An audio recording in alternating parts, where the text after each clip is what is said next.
thank you all for making time for this session today. I will admit right away, Escrow doesn't usually get people, giving standing ovations and wanting to really get excited about talking about it. But the business we build and the solutions we provide and the solution in general is something that we feel is very applicable for this, especially this crisis we're going through now. So thank you for investing a little time today.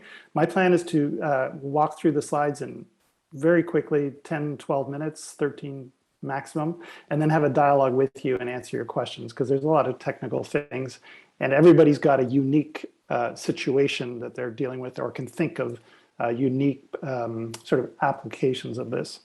So here's what we're willing to do, just very quickly, some background. I'll give you about 1 minute about our company. We're the only company in the world who does this kind of solution. So I think it's fair just to sort of not making an advertisement, but at least let you understand what we do.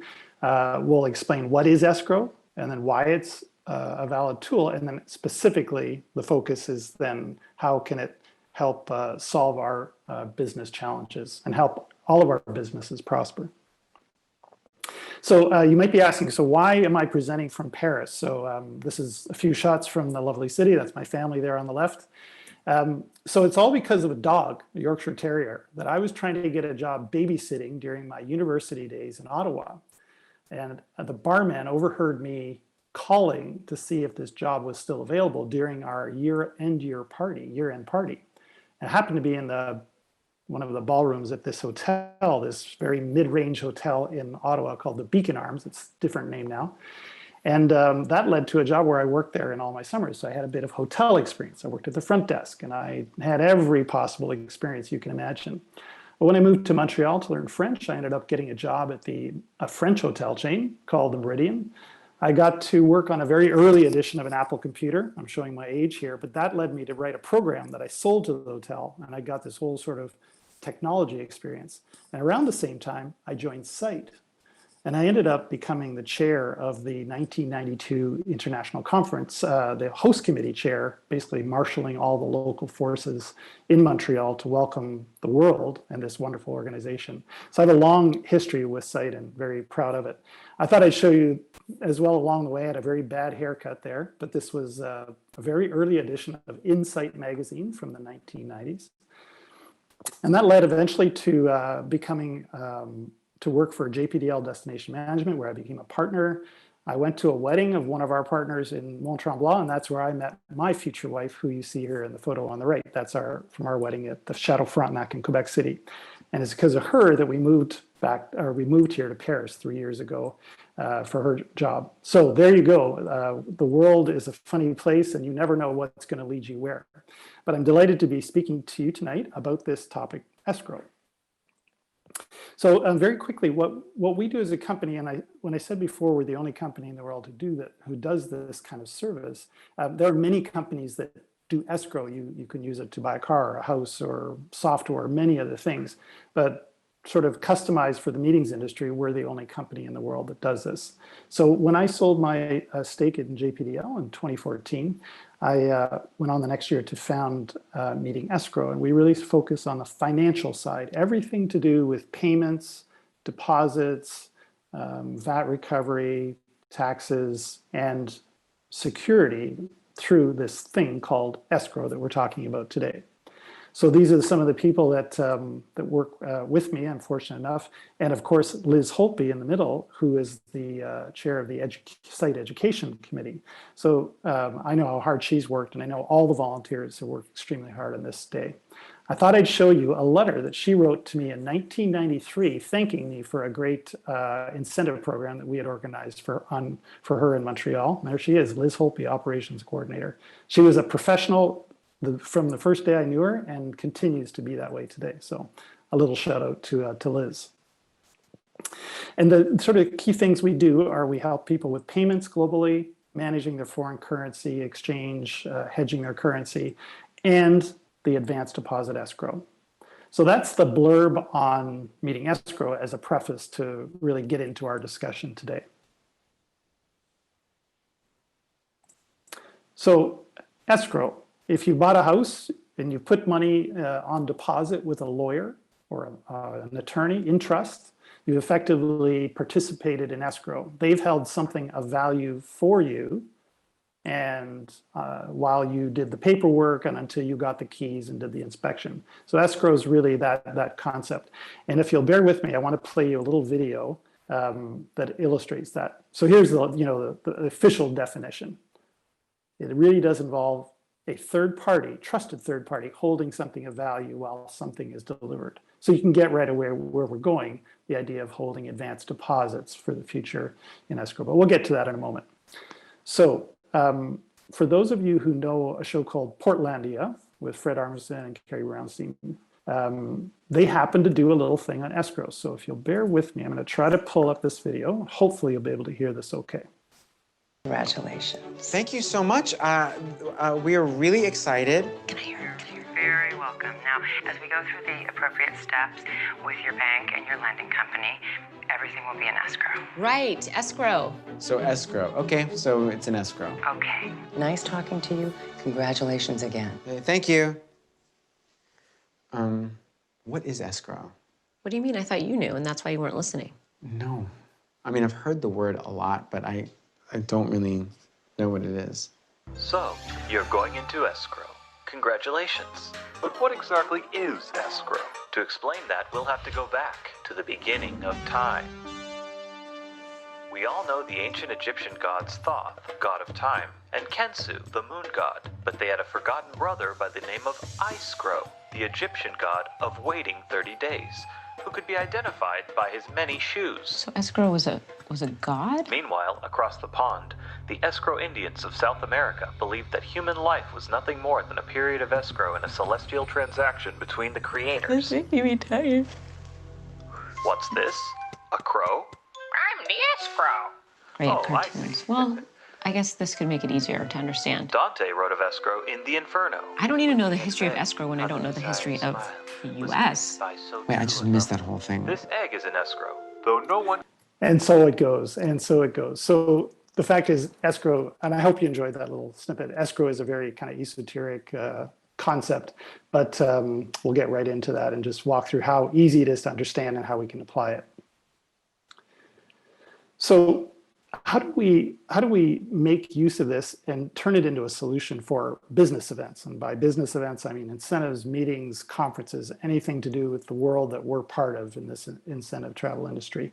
So we can adapt that so that it's a structured arrangement where a client, anybody organizing a meeting or an event, can come to an agreement with any kind of supplier using a trusted third party. So that's where we come in, to temporarily hold the deposits until the program is delivered. And that's the key, until the program is delivered. So instead of sort of holding money to buy a house or holding software in escrow while a purchase takes place, it's really the idea that we would hold those deposits in escrow for future business. Now, here's what our industry has really gotten used to over the years, and I was working like this throughout my career, and I understand it completely. So we do a contract, we come to an agreement, and we put together a deposit schedule. And that deposit schedule has progressive payments, and they go into the supplier's bank account. You know, as a DMC, I would collect those, and we would hold those deposits. But when you think about it, what are those deposits for? Those deposits are to secure the future event. They're not supposed to be a loan to run a business. And what we've seen through COVID, of course, is that many businesses don't actually set these deposits aside. They're using those funds to run their business currently in the present on the assumption that other clients will be paying money to run the hotel or the DMC or the other business when your program comes in. So in the escrow model, here's what we do. Those deposits, same schedule, I mean, it could be modified, but it's usually the same schedule, can be deposited into a secure escrow account on the same schedule, and then held until the program delivery takes place.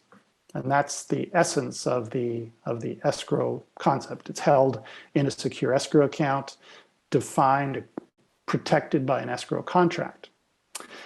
So before we go further, I just wanted to check in to see if there are any questions. And Joanne, if you've seen any comments come through the chat, please let me know. I guess it shouldn't surprise you. It's Gabby here. I have a question. Mm-hmm. I just want to be really clear. So I understand everything that you said so far. If I am, let's say I'm a DMC Mm-hmm. and I'm working with you, my client, and you and I were working together, but I have to turn around and pay, the hotel a deposit, or I have to turn around and pay the transportation deposit on services for future services in order to secure those services, like a reservation fee. Mm-hmm. Does your escrow account allow for those deposits to be paid? Yeah, it's a great question, Gabby. And the key thing to keep in mind is it's an agreement between the client and the supplier. So the client, no client should expect their DMC to be a bank and to loan money to, or to front money for a program. So yeah, it's a very flexible concept, so that if funds have to be paid out to like a sub vendor, of course, there's the facility to release those funds to that vendor. But we'll talk about that in a minute, because I'm of the mind, and I used to be a DMC, as you know, for 24 years. I think we need to look at changing that too. But at a very high level, yes, it is possible to be flexible that way. Okay. So why the escrow? I mean, it's kind of obvious in this market, but let's sort of consider what we're up against. We've gone through all these crises, and now we're in coronavirus, where we kind of flattened the curve over the summer, and then things have gotten out of control. You heard Didier talking about how Malta just got their news. My family's listening to Macron, or I don't know if he spoke already here in Paris, but in France, but I'm sure we're going into lockdown as well. And the fact is, we're not at the point where we can see the end. It's not a clear straight line. Even if we get a vaccine, or even if we get testing happening, we are in a situation that's completely unique to those of us who have been around for 3 or 4 generations in this business. So it is different. So we need tools that allow us to make plans, book, move forward, plan on getting together. And when things don't go as planned, if flights have to be canceled or if a meeting has to move, we need tools to help us get around that, because this crisis is very different. Even before COVID, I mean, in our pitch decks, we highlight some of these, big bankruptcies, US Motivation, Thomas Cook last year, who would have thought, GP Chrism Group, that the Barmar, of course, you guys all know that, Congrex in Europe. These are just a few examples, and they happen all the time. And that was just sort of part of the background to talking to clients about our services. But look at companies like, Pacific World, a well-respected global DMC group, is shutting down this month, I think. The Hilton Times Square, Hertz Rent-A-Cars in Chapter 11. The American Hotel and Lodging Association said that in writing to Congress, 3 out of every 10 hotel employees is furloughed, and more than 2/3 of the hotels have less than 6 months cash available at their current levels of occupancy.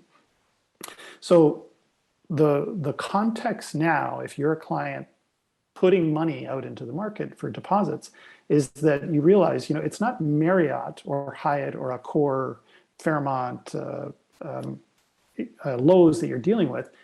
It's an asset owner. It's ABC company, and Marriott or Hyatt or whatever brand is the manager, but the funds, the money that's running the cash that's going in and out of that bank account for that organization is not the brand. In most cases, there are a few like Lowe's is owned, but very few are owned by the brand. So that's a new reality to be aware of. And clients now are aware, oh, my deposits are in that bank account and they're being used to pay expenses now. Will it be there in 2 years? That's the sort of reality. So this is really where we want to get to, and sort of the real nub of what we want to talk about. And I thought the best way to think about the solutions that each of your businesses, regardless of which part of the industry you're part of it, is just to look at a few case studies. And Joanne, please keep an eye on the time for me and let me know when we've got about 10 minutes left so that we can stop for discussion. This is an example of a company where we're holding $1 million US for since 2019, going to a hotel in California. And of course, their meeting was in April, and so it got postponed for COVID. So the solution, the way this worked, is that both parties, they just told us, okay, we're going to be postponing or canceling, we're not sure. So the escrow agreement provides they can pause the whole process, put it on hold, and so we paused. No funds were released until they could come up with new dates. They rescheduled to June 2021. So that $1 million is now continues to sit in the escrow account with us.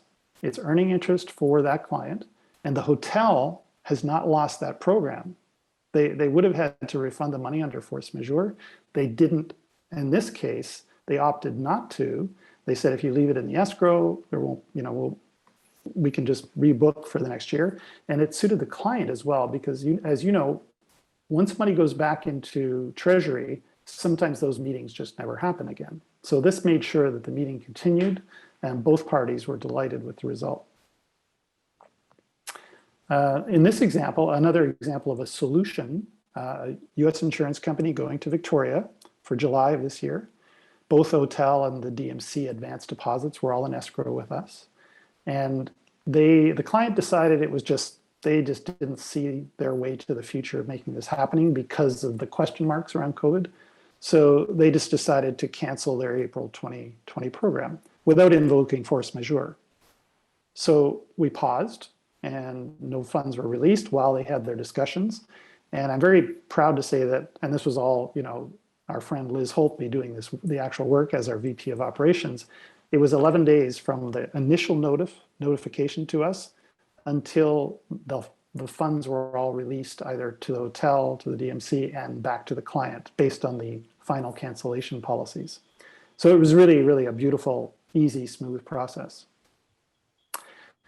In this example, bigger numbers, but similar concept, except instead of canceling, this company decided to postpone their June 2020 program to Montreux with the DMC there, for which we were holding $500,000 Swiss francs.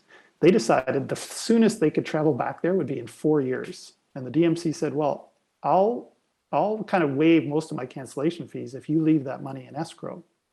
So the client agreed, that money was committed. It would have been in the DMC's bank account, or they would have had to refund it either way because of force majeure. So they ended up agreeing to leave it in escrow for 4 years until the program takes place. The DMC has a guaranteed program. The client's money is sitting there. It was already allocated, kind of already spent. So for them, they're very happy. And we, because of the exchange rates were good, we converted it back to US dollars. And so the client could earn interest on it in US, and then we'll reconvert it to Swiss francs at the appropriate time. So a third example, this one was a postponement, not a cancellation, but a real win-win for both parties. And I'm going to just skip over. This is a new client that came to us. This is quite pertinent to our current reality. They were rebooking to 2021, but didn't want the future deposits to go directly to the hotel. And again, no insult meant to the industry. It's just as part of their risk management strategy. So they found out about us, were introduced, and it was a hotel we had worked with. So they agreed to that. And so it was 13 days from the time they came to us until the time we closed out. So we were able to help that hotel get that contract signed because that's what was blocking the kind of move and sign off on the new program. So again, solutions, not only for the client wanting to manage risk, but also for the hotel getting and keeping that piece of business. And just the final one, there's an example of a client who really wanted to get $750K out the door before their September 30th year end, and was introduced to us, and we were able to get both hotels on board, and the money was deposited in escrow before that date. It was a 10-day turnaround. But those are examples of solutions that, hotel negotiations for postponement had been happening, but were stalled. And this using this technique, using this vehicle called escrow, this secure account where we hold the funds, was what helped get them over the finish line. So I hope this chart is visible here. It's a little bit, I know this looks like an insurance seminar or something, but just to think about some of the benefits for client, whoever you may be, and or agency, whoever you may be, or a supplier, whoever you may be. There's Sorry, let yes. me jump in. You've gone under 10 minutes. Okay. I can do this in about 2, and then I'd love to get into a dialogue with you guys.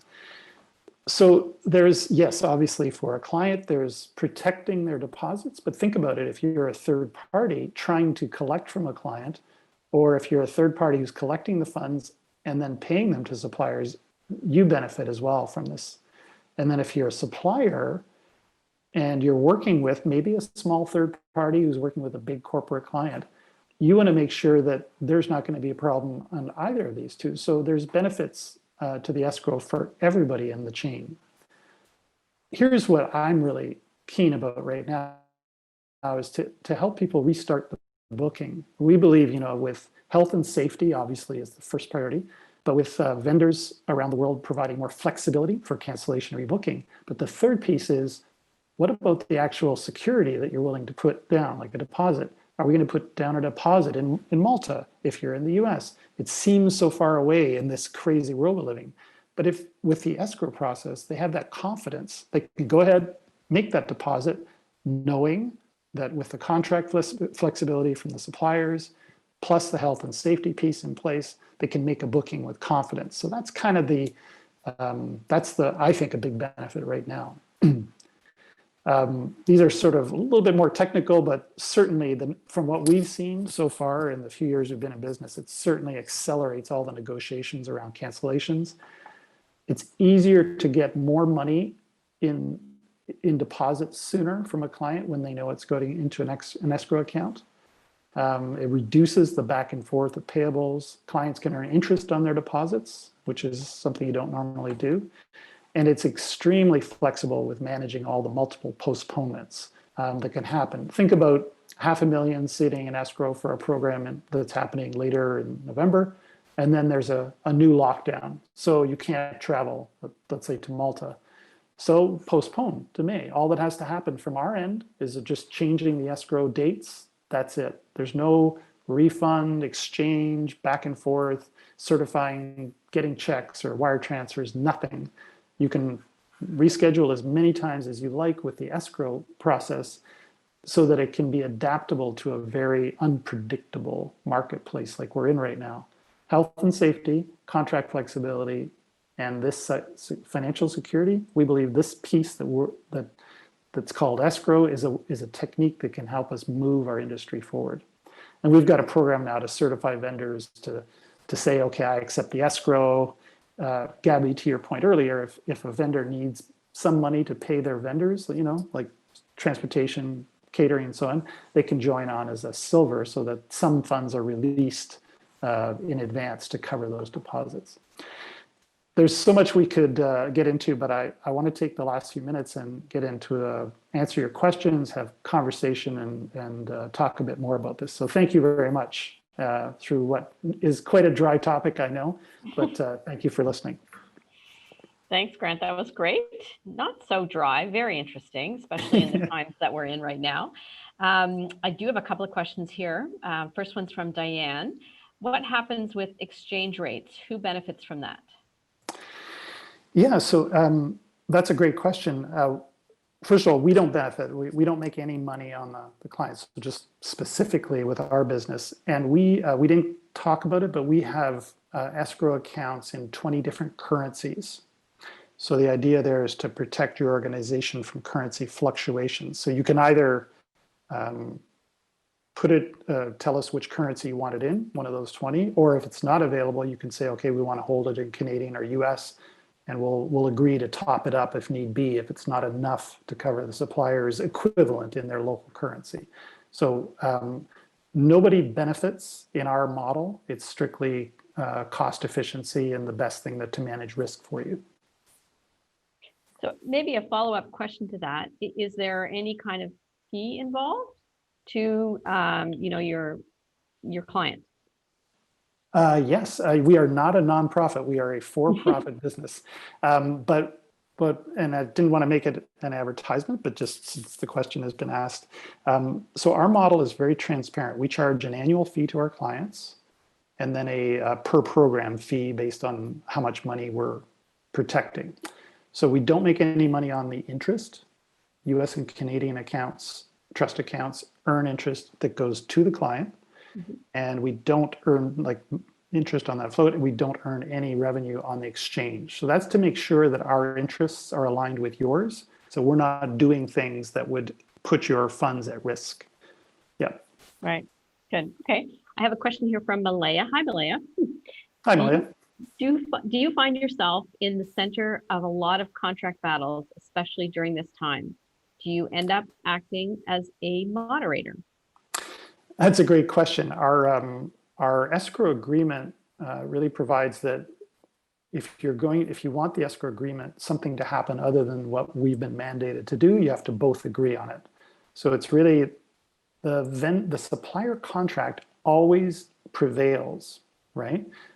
If you owe 100,000 in attrition, you owe 100,000 in attrition, but you may negotiate it, but you don't negotiate with meeting escrow. You negotiate with your client and then provide us with instructions. We help you both, client and supplier, by just holding the funds until you come to an agreement. If you can't, it can go to arbitration, but no, we do not get into the role of referee, breaking up the fighters on the hockey ice rink, if you will. That's not our role. We stay neutral. And I will say, I ran through those examples quickly, but the one that had the DMC and the hotel in Victoria, the escrow, like literally 11 days from start to finish for them to negotiate, and knowing that we would be wiring out the money as soon as they gave us a copy of the invoice for the cancellation fees. It was out the door, and the money refunded to the client. So they had never seen it go that fast. We have one example, a European client who has a big program in Turkey.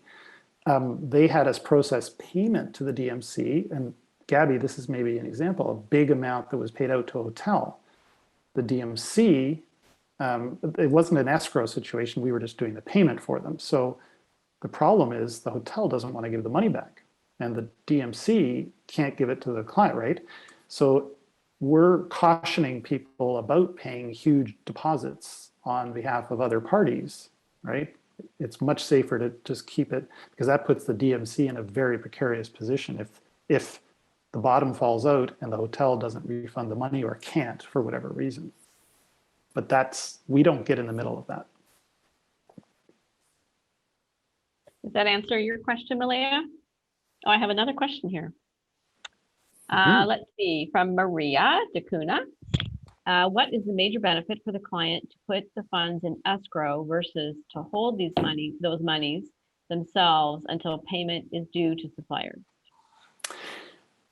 Right. So, I mean, yes, if you can convince a supplier to hold 500 rooms for you in 3 years without paying any deposits, I mean, God bless. I don't think that's entirely a fair way of doing business, but I know some companies do work that way. So I guess to answer your question, Maria, the escrow is only applicable assuming that there is an agreement to pay advance deposits to secure the future business, the booking. But yeah, if you're not paying any deposits, if you're working with a large client who just says, I don't pay deposits.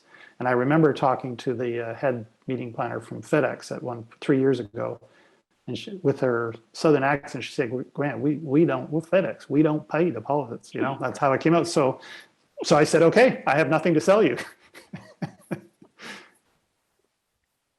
That's very good. Well, we're just about out of time here. Any further questions? We've covered it all. Thank you very much, Grant. It was very interesting from different perspectives. We appreciate your input, and we'll get this back shortly. Yes, Liz will finish off her duties today with us. Well, maybe in a couple of days, and then you can talk to her again. I love it. Right. Well, thank you very much, everyone, for joining, and thanks, Joanne, for being our moderator today. It was great, and I apologize that my camera wasn't working. Oh well, we'll see you next time. Okay. All Take right. care, everybody. All right, back to the Stay general safe. session, folks.